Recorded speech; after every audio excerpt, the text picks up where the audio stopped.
আমন্ত্রণ দেশ বাংলায়, সঙ্গে আছে আমি লাবণ্য রহমান। শুরুতেই সংবাদ শিরোনাম। সুন্দরবনে বন বিভাগের অভিযানে হরিণের মাংস, ফাঁদ ও শিকারের সরঞ্জাম জব্দ। বন্যপ্রাণী রক্ষায় কঠোর আইন ও নজরদারি বৃদ্ধির আহ্বান বিশেষজ্ঞদের। এবং যশোরের অভয়নগরে ভৈরব সেতু রক্ষণাবেক্ষণের অভাবে চুরি হচ্ছে মালামাল। বিদ্যুৎ সংযোগ বিচ্ছিন্ন থাকায় নিরাপত্তা ঝুঁকি।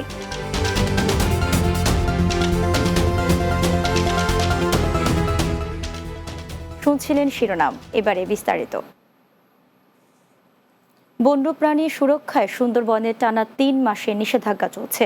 এর মধ্যেও নিষেধাজ্ঞা অমান্য করে অসাধু চক্র হরিণ শিকার ও মাংস বিক্রিতে জড়িত। সম্প্রতি বন বিভাগের অভিযানে হরিণের মাংস, বিপুল পরিমাণ ফাঁদ ও শিকারের সরঞ্জাম জব্দ করা হয়েছে। সুন্দরবনের বন্যপ্রাণী রক্ষায় কঠোর আইন ও নজরদারি বৃদ্ধির আহ্বান বিশেষজ্ঞদের। বাগেরহাট প্রতিনিধি আব্দুল্লাহ আল ইমরানের প্রতিবেদন, জানাচ্ছেন অর্ণব নাসির। সুন্দরবনের গহীনে এভাবেই গাছের সাথে নির্দিষ্ট উচ্চতায় বেঁধে রাখা হয়েছে বিশেষ ফাঁদ। কোথাও কাদামাটির নিচে, গাছের গোড়ায় ও নদীর পাড়ে এমন ফাঁদ দেখা যায়। মালা, হাটা ও ছিটকা নামে ৩ ধরনের ফাঁদ এবং বিভিন্ন ধরনের খাঁচা বানিয়ে হরিণ শিকার করে অসাধু চক্র।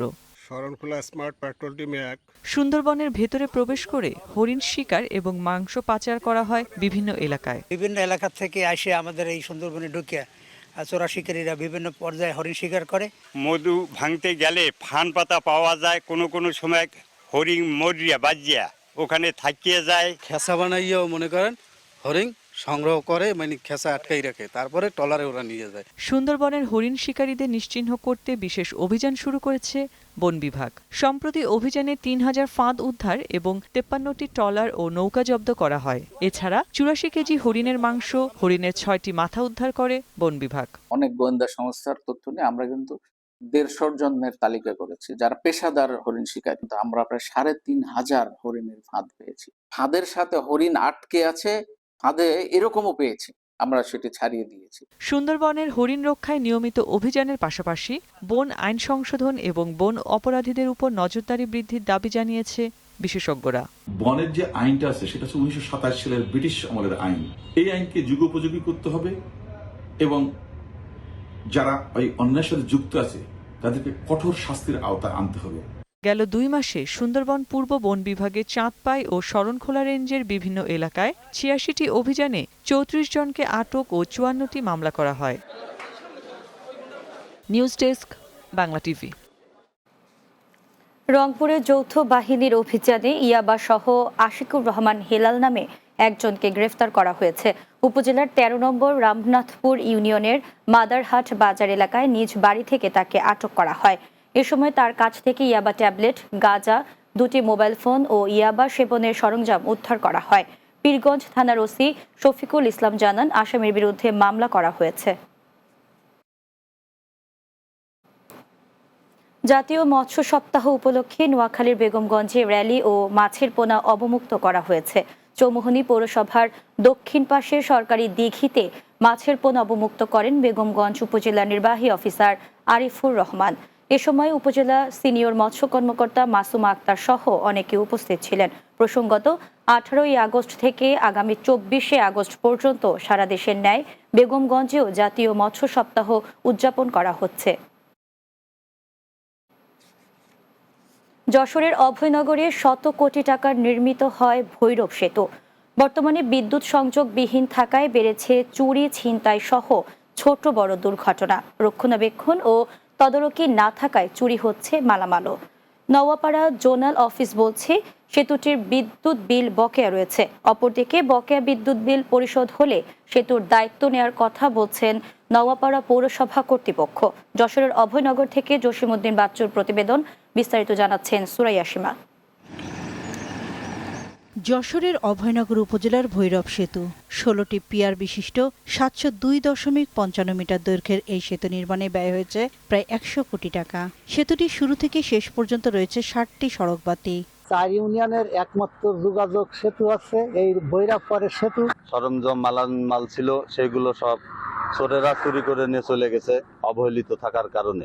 অভয়নগর থেকে বিভিন্ন অঞ্চলে যাতায়াতের পথ সহজ করেছে সেতুটি, অথচ সেই সেতু বিদ্যুৎ বিচ্ছিন্ন প্রায় ১.৫ বছর। নেই কোনো নিরাপত্তা কর্মী।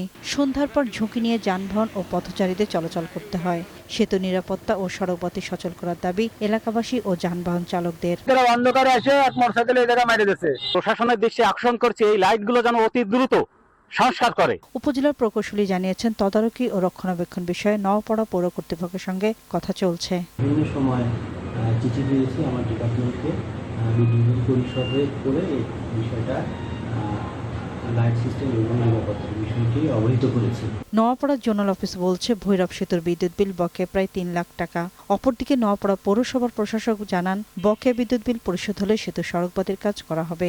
ভৈরব ব্রিজের বিদ্যুৎ বিল বাবদ 2,82,694 টাকা বাকি থাকায় তাকে পরিশোধ করার জন্য পত্রের মাধ্যমে অবহিত করা হয়েছে। বিদ্যুৎ বিল বকেয়াটি যদি তারা পরিশোধ করে দেয় এবং পৌর কর্তৃপক্ষের কাছে ব্রিজটি মেনটেন্যান্স করার জন্য বা ব্যবস্থাপনা করার জন্য যদি হস্তান্তর করে, সেটি আসলে পৌরসভা ব্যবস্থাপনা করার জন্য প্রস্তুত রয়েছে। Desk report, Bangla TV. বান্দরবানের রুমা উপজেলায় স্কুল শিক্ষার্থীকে সংঘবদ্ধভাবে ধর্ষণের প্রতিবাদে ও আসামিদের দ্রুত গ্রেফতার করে শাস্তির দাবিতে মিছিল ও প্রতিবাদ সভা অনুষ্ঠিত হয়েছে। প্রতিবাদ সভায় সুশীল সমাজের প্রতিনিধি চনুমং মার্মা, অ্যাডভোকেট উমা সিং মার্মা, অং চ মং কারবারি সহ সচেতন নাগরিক সমাজের নেতৃবৃন্দরা বক্তব্য রাখেন। গত ১৯ আগস্ট বান্দরবানের রুমা উপজেলার পাইন্দু ইউনিয়নের আলেচু পাড়ায় ৫ম শ্রেণীর এক শিক্ষার্থীকে দলবদ্ধভাবে ধর্ষণের শিকার হয়। এই ঘটনায় ভিকটিমের মা বাদী হয়ে ৫ জনকে আসামি করে মামলা দায়ের করেন।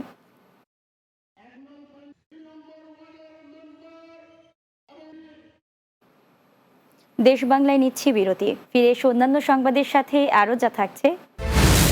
কুড়িগ্রামের চরাঞ্চলে সুবিধাবঞ্চিত শিক্ষার্থীদের মাঝে শিক্ষা উপকরণ ও গাছের চারা বিতরণ, পরিবেশ সুরক্ষায় গুরুত্ব আরোপ।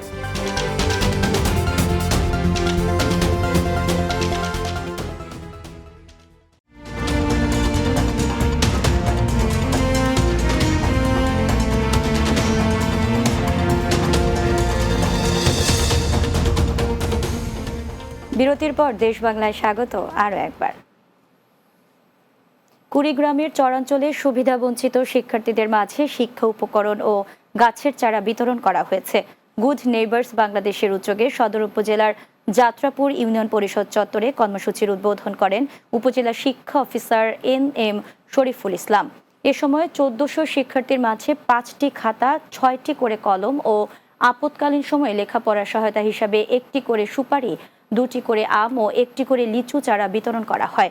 গুড নেইবার্স বাংলাদেশের CDP ম্যানেজার রোমিও রতন গোমেজের সভাপতিত্বে অনুষ্ঠানে উপস্থিত ছিলেন সদর উপজেলার সহকারী শিক্ষা অফিসার আবু নোমান নওশাদ সহ অন্যান্যরা। দেশের বিভিন্ন স্থানে জাতীয়তাবাদী স্বেচ্ছাসেবক দলের ৪৫তম প্রতিষ্ঠা বার্ষিকী পালিত হয়েছে। বান্দরবান সদর উপজেলা স্বেচ্ছাসেবক দলের উদ্যোগে একটি বর্ডার র্যালি বের হয়। এতে প্রধান অতিথি ছিলেন বান্দরবান জেলা স্বেচ্ছাসেবক দলের যুগ্ম আহ্বায়ক মোহাম্মদ শাহনেওয়াজ পারভেজ। অনুষ্ঠানে সভাপতিত্ব করেন সদর উপজেলা স্বেচ্ছাসেবক দলের সদস্য সচিব মোহাম্মদ সাদ্দাম হোসেন। এদিকে কিশোরগঞ্জের ভৈরব পৌর আব্দুল আজিজ মাতৃ সদন চত্বরে আয়োজিত অনুষ্ঠানে সভাপতিত্ব করেন উপজেলা স্বেচ্ছাসেবক দলের আহ্বায়ক নিয়াজ মোর্শেদ আঙ্গুর। এতে প্রধান অতিথি ছিলেন কিশোরগঞ্জ জেলা বিএনপির সভাপতি মোহাম্মদ শরীফুল আলম। আলোচনা সভা শেষে একটি শোভাযাত্রা বের হয়ে বিভিন্ন সড়ক প্রদক্ষিণ করে। বাগেরহাটের 4টি সংসদীয় আসন পুনর্বহালের দাবিতে সর্বদলীয় সম্মিলিত কমিটির ব্যানারে মহাসড়ক অবরোধ করে বিক্ষোভ কর্মসূচি পালিত হয়েছে। বৃহস্পতিবার বাগেরহাটের কাটাখালী ও নওয়াপাড়া মোড়ে অবরোধ কর্মসূচি পালিত হয়। অবরোধ কর্মসূচিতে বিএনপির কেন্দ্রীয় কমিটির গবেষণা বিষয়ক সম্পাদক মামুন শামীমুর রহমান শামীম, বাগেরহাট জেলা বিএনপির আহ্বায়ক ইঞ্জিনিয়ার ATM আকরাম হোসেন তালিম, জামায়াত ইসলামী বাগেরহাট জেলা আমির মাওলানা রেজাউল করিম সহ বিভিন্ন পর্যায়ের নেতৃবৃন্দরা উপস্থিত ছিলেন।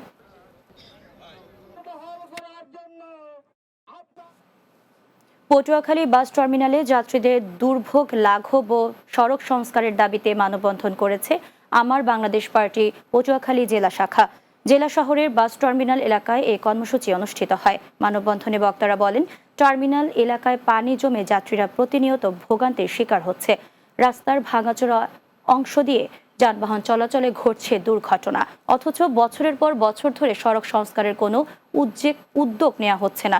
এ সময় উপস্থিত ছিলেন এবি পার্টির senior vice chairman professor doctor major অবসরপ্রাপ্ত আব্দুল ওহাব মিনার, পটুয়াখালী জেলা শাখার সদস্য সচিব ইঞ্জিনিয়ার কামাল সহ এবি পার্টির জেলা শাখার নেতৃবৃন্দ সহ বিভিন্ন শ্রেণী পেশার মানুষ। টাঙ্গাইলের নাগরপুরে অজ্ঞাত এক ব্যক্তির মরদেহ উদ্ধার করেছে পুলিশ। বৃহস্পতিবার বিকেল উপজেলার মোকনা ইউনিয়নের কোনরা বিল থেকে এই মরদেহ উদ্ধার করা হয়। উপজেলার মোকনা ইউনিয়নের কোনরা গ্রামের কয়েকজন মিলে মাছ ধরতে গিয়ে লাশ ভেসে থাকতে দেখতে পেয়ে পুলিশকে খবর দেয়। পরে পুলিশ মরদেহ উদ্ধার করে। নাগরপুর থানার ওসি মোহাম্মদ রফিকুল ইসলাম বলেন, ঘটনাস্থল পরিদর্শন করা হয়েছে, তদন্ত করে ঘটনার রহস্য উদ্ঘাটন করা হবে। জামালপুরে ফুটবল টুর্নামেন্টের উদ্বোধন এবং টাঙ্গাইলের নাগরপুরে ভাদ্রা ফুটবল টুর্নামেন্ট অনুষ্ঠিত হয়েছে। জামালপুর জেলা স্কুল মাঠে খেলা উদ্বোধনী অনুষ্ঠানে বক্তব্য রাখেন ব্রহ্মপুত্র ইউনিভার্সিটির চেয়ারম্যান অধ্যাপক শহীদুল রহমান খান, পূবালী ব্যাংক টাঙ্গাইল অঞ্চলের ডিজিএম মোহাম্মদ বেলাল হোসেন সহ আরও অনেকে। উদ্বোধনী খেলায় ব্রহ্মপুত্র ইউনিভার্সিটির 6টি দল অংশ নিয়েছে। এদিকে টাঙ্গাইলের নাগরপুর উপজেলার ভাদ্রা গুরুদয়ালপুর ফুটবল মাঠে এই ফুটবল টুর্নামেন্ট অনুষ্ঠিত হয়। এতে প্রধান অতিথি ছিলেন নাগরপুর উপজেলা বিএনপির সাবেক সহসভাপতি ইকবাল হোসেন। খেলায় মানিকগঞ্জ গড়পাড়া ফুটবল একাডেমি 2-1 গোলে ফরিদপুর রাইজিং স্টার ক্লাবকে পরাজিত করে বিজয়ী হয়। শেষ করব দেশ বাংলা। যাওয়ার আগে সংবাদ শিরোনামগুলো জানিয়ে দিচ্ছি আরও একবার। সুন্দরবনে বন বিভাগের অভিযানে হরিণের মাংস, ফাঁদ ও শিকারের সরঞ্জাম জব্দ। বন্যপ্রাণী রক্ষায় কঠোর আইন ও নজরদারি বৃদ্ধির আহ্বান বিশেষজ্ঞদের। যশোরের অভয়নগরে ভৈরব সেতু রক্ষণাবেক্ষণের অভাবে চুরি হচ্ছে মালামাল। বিদ্যুৎ সংযোগ বিচ্ছিন্ন থাকায় নিরাপত্তা ঝুঁকি। এবং কুড়িগ্রামের চরাঞ্চলে সুবিধাবঞ্চিত শিক্ষার্থীদের মাঝে শিক্ষা উপকরণ ও গাছের চারা বিতরণ। পরিবেশ সুরক্ষায় গুরুত্ব আরোপ।